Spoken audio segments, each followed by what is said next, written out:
blood, the Father says so. One blood. Sign up today, be a blood donor. Many people, one blood.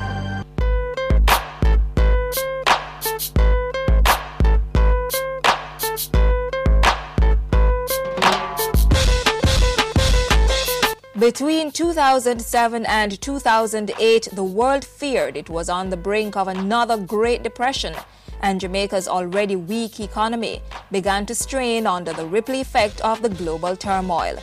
So heavy was the load that the Jamaican government considered and ultimately agreed on the course of waters already navigated. On February 4, 2010, the International Monetary Fund approved a $1.27 billion loan for Jamaica. It's a 27-month loan called a standby facility. It expires at the end of the 2011-2012 financial year. It should help Jamaica access another $1.1 billion from other international financial institutions. And it's meant to give government room to deal with pressing social and economic challenges that, if left to persist, could permanently derail the country's potential for sustainable development. So what is the International Monetary Fund?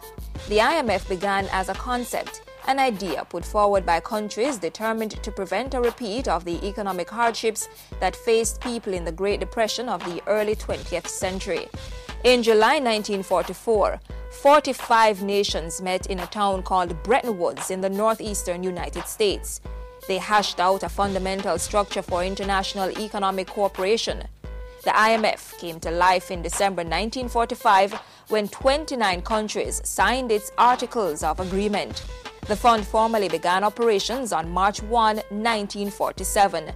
Its work is guided by 5 goals: to foster global monetary cooperation, secure financial stability, facilitate international trade, promote high employment and sustainable economic growth, and reduce poverty around the world. Jamaica is among 186 countries that have signed on to be guided by those principles.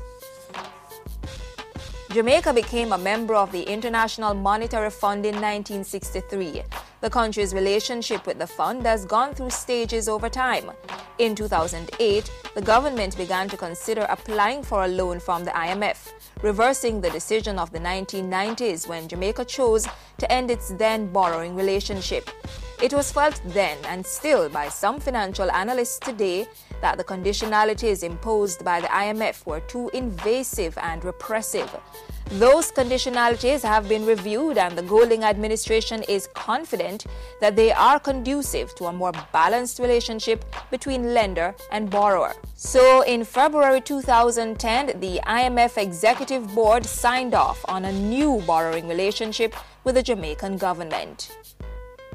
The spending on targeted social programs is to increase by 25%. The school feeding program is one of the beneficiaries.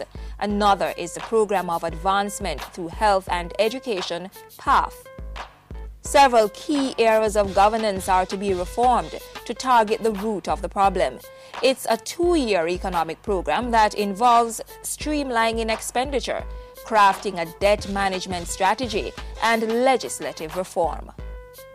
With this economic plan in place, the IMF predicts a steady climb for the Jamaican economy, and this ought to translate into improved standard of living for Jamaicans.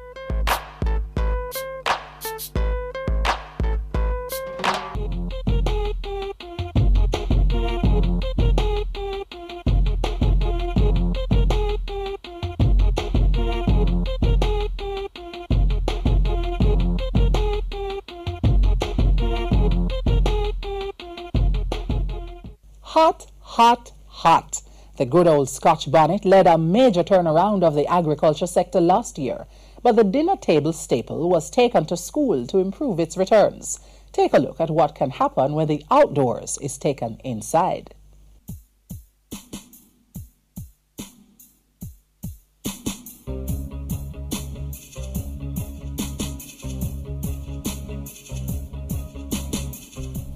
The Scotch bonnet pepper is a unique Jamaican product that commands a high level of satisfaction on the local and international commodity markets. When it comes to the need for hot pepper, the Scotch bonnet is the pepper of choice.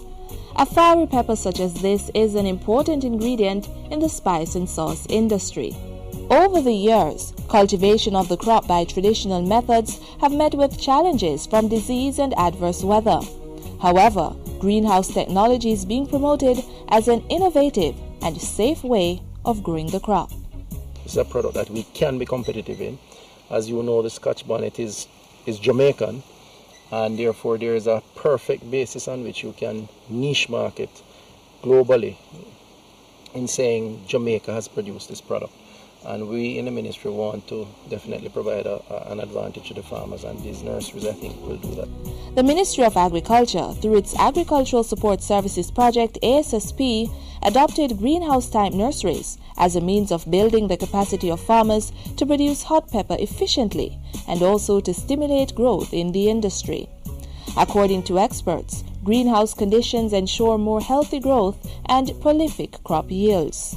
Other benefits are increased drought tolerance, pollination enhancement, and better resistance to diseases. Initially, farmers were, setting up their own little nurseries to grow their seedling. And those seedling, because of the problem with the Scotch bonnet, they were infected before they reached the field, and then farmer would lose the crop. So with this now, this new nursery, what we have here is an insect-proof nursery. No insect is supposed to be coming through these mesh, right? It's a controlled environment, and that the seedling will be free of insect, free of disease, and also healthy. So this is what we are doing now, and we are replicating this across the island. At the center of this production drive are the Scotch bonnet and West Indian red peppers. This enterprising scheme by the Agriculture Ministry is in an effort to meet the demand in the agro-processing trade, as well as for the domestic and overseas markets. We know that a number of processors, agro-processors, have had challenges sourcing local hot pepper, and we have had to grant permit for them to import. And we did commit to them that we were going to ensure that they had more than enough supply, and this is a tangible evidence of that. So we want to just say to them, that they should hold strain.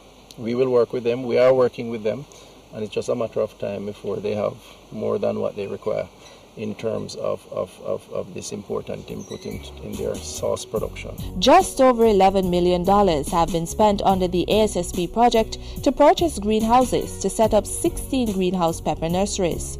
Each nursery has the capacity to produce well over 90,000 seedlings in a 6-week cycle. The greenhouses are being established by the ASSP at strategic locations across the island.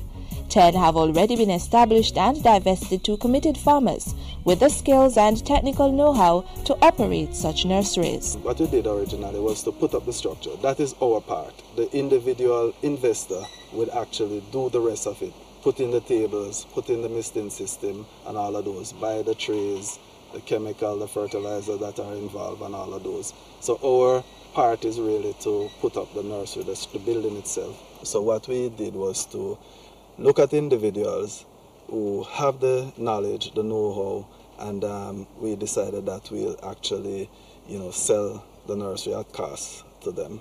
We are now in a position to turn out to sell to farmers 1.1 million seedlings, either Scotch bonnet or West Indian red, and farmers are responding.